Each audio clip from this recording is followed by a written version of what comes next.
Si t'es un artisan couvreur, par exemple, tu fais de la publicité ou t'as réussi à avoir un client, un prospect, pardon, pas encore un client, que tu vas pour le closer et que il te dit c'est trop cher et que toi tu baisses ton tarif, tu sais ce que j'ai envie de te dire, honnêtement, en fait, tu ne te respectes même pas. Et je pense, là, je vais un peu dévier, parce que sur cette chaîne, j'ai l'habitude de parler de marketing, mais là, on va un peu dévier, on va un peu aller du côté du closing, parce que c'est le closing et le marketing, je pense que c'est un truc qui doit être main dans la main. La dernière fois, je discutais avec un coureur, avec un client, et en fait, il me disait que, ouais, du coup, il avait reçu, il était allé chez un prospect, et il a fait le devis et tout, mais la personne, je crois, elle a dit c'était trop cher, ou voilà, enfin, oui, c'était trop cher, quoi, voilà. Et moi, franchement, je pense en fait que je dirais que quand une personne vous dit que c'est trop cher, ne baissez pas vos tarifs en fait. Genre, en fait, d'ailleurs, même ça s'applique dans n'importe quel domaine en fait. Genre, quand quelqu'un vous dit que c'est trop cher véritablement, en fait, si vous baissez votre tarif, ça veut dire en fait que concrètement, vous abaissez la valeur de votre service. C'est ça que ça veut dire. Et que concrètement, vous allez risquer de travailler. En fait, vous allez regretter en fait par la suite. Vous allez regretter, vous allez vous dire, oh, mais en fait, j'aurais pas dû parce que je suis pas assez payé et j'aurais voulu facturer tant. La réalité, c'est que moi, je pense que, et ça va peut-être pas plaire à beaucoup de personnes, mais dans la vente, faut être méchant. Dans le sens où en fait, ton prix, c'est ton prix. Quand les gens, ils vont aller acheter un iPhone à plus de 1000 euros, est-ce qu'ils sont là, en train de négocier avec Apple, en train de dire, oh, mais en fait, non, c'est trop cher, vous pouvez pas me faire l'iPhone à 200 euros? Non, les gens, ils achètent. Quand il y a des gens qui vont acheter des MacBooks à 4000 euros, est-ce qu'ils sont là en train de chouiner, en train de dire, oh, mais en fait, c'est trop cher? Non, parce que, en fait, justement, ils savent que, bah, tu peux pas, en fait, tout simplement. Genre, qu'est-ce que tu vas négocier, en fait? Non. Et donc, voilà, enfin, tout ce que je veux dire, c'est que même si une personne n'a pas les moyens, à part si c'est une négociation qui est gagnante, mais si c'est juste une négociation qui va dans un seul sens et c'est uniquement gagnant pour le client et que toi derrière, bah, t'as les charges de tes matériaux, t'as les charges, je sais pas, de l'URSSAF, t'as beaucoup de charges et que derrière, en fait, tu te retrouves avec très peu parce que t'as voulu baisser ton tarif, bah, en fait, non, ne baisse pas ton tarif. Très concrètement, je pense qu'il y a d'autres personnes qui seront prêtes à payer pour tes services. Ne perds pas ton temps avec des gens qui veulent négocier en fait, tout simplement.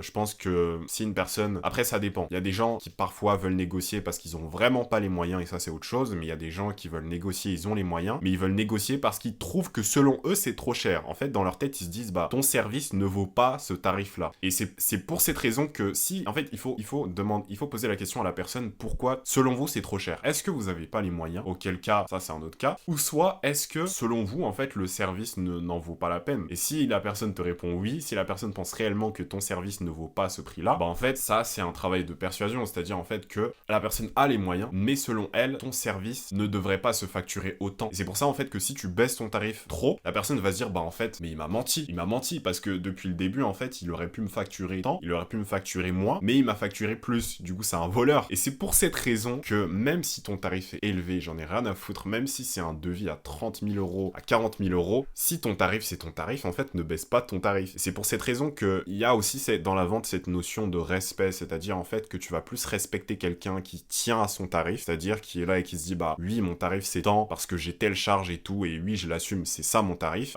et c'est fixe, il y a aucune négociation possible, parce que au moins dans ce cas-là en fait t'es prêt à partir, c'est-à-dire que tu vas pas être là à quémander en mode oh bah oui si vous voulez bah je peux baisser mon tarif, on va faire un peu moins, non, genre, c'est soit, genre, t'achètes, enfin, soit tu signes le devis, ou soit tu le signes pas et c'est pas grave. Et quand t'es dans cette mentalité-là, t'es vraiment dans une mentalité d'abondance. Et selon moi, la vente, c'est ça. C'est un jeu, un jeu de pouvoir et d'influence. C'est-à-dire que il faut, en fait, que quand tu fais un devis à quelqu'un, que tu sois dans une mentalité d'abondance. Si la personne te dit c'est trop cher, est-ce qu'on peut négocier? Moi, je dirais honnêtement, il y a aucune négociation qui est possible. Je suis désolé. Même si, en fait, ne prends pas le risque de travailler et de perdre ton temps pour un salaire, enfin, pour une rémunération qui ne te correspond pas. Parce qu'il y a forcément d'autres personnes, il y a d'autres clients en fait. Faut vraiment être dans une mentalité d'abondance. Quand je dis mentalité d'abondance, c'est-à-dire en fait qu'il y a forcément d'autres personnes qui ont besoin de tes services et qui vont reconnaître la valeur de ton service.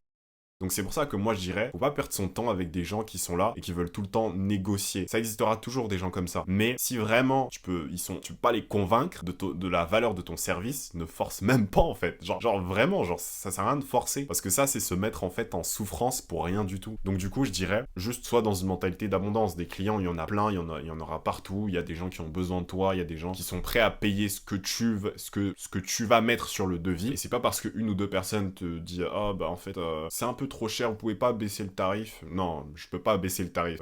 Quand tu vas acheter ton MacBook, est-ce que tu vas demander au vendeur, oui, vas-y, baisse le tarif? Non, Donc voilà, en fait, je pense que c'est la même chose. Ne baisse pas tes tarifs. Tes tarifs doivent être fixes et tu t'y tiens. Et je comprends que ça peut faire mal parce que si tu viens de commencer ton activité en indépendant, ça peut faire mal. Et je dirais que oui, peut-être, tu peux accepter de baisser ton tarif. Mais une fois que t'as un peu commencé, non, genre, c'est quelque chose que tu dois plus faire. Honnêtement, ne perds pas ton temps, ne perds pas ton temps à travailler pour quelque chose de misérable, en fait. Non, genre, juste et un tarif. J'irais même jusqu'à dire un tarif élevé pour que ton service ait une valeur élevée. Pour que les gens voient ton service comme quelque chose comme un service de haute valeur. Parce que plus les gens investissent dans quelque chose, plus ils vont considérer cette chose. Je te dis pas non plus de mettre des tarifs exorbitants, mais ce que je veux dire, c'est que ton tarif, c'est ton tarif et tu t'y tiens. Il n'y a pas de négociation possible. Si la personne ne reconnaît pas la valeur de ton service, c'est son problème. Il y a d'autres clients. Il faut avoir une mentalité d'abondance. Et quand justement, c'est vrai que pour avoir cette mentalité d'abondance, il faut aussi se dire que voilà, j'ai des appels, j'ai des gens qui m'appellent parce qu'ils ont besoin de mes services. Et ça, justement, je te redirigerai vers les autres vidéos de la chaîne où je parle de marketing pour les artisans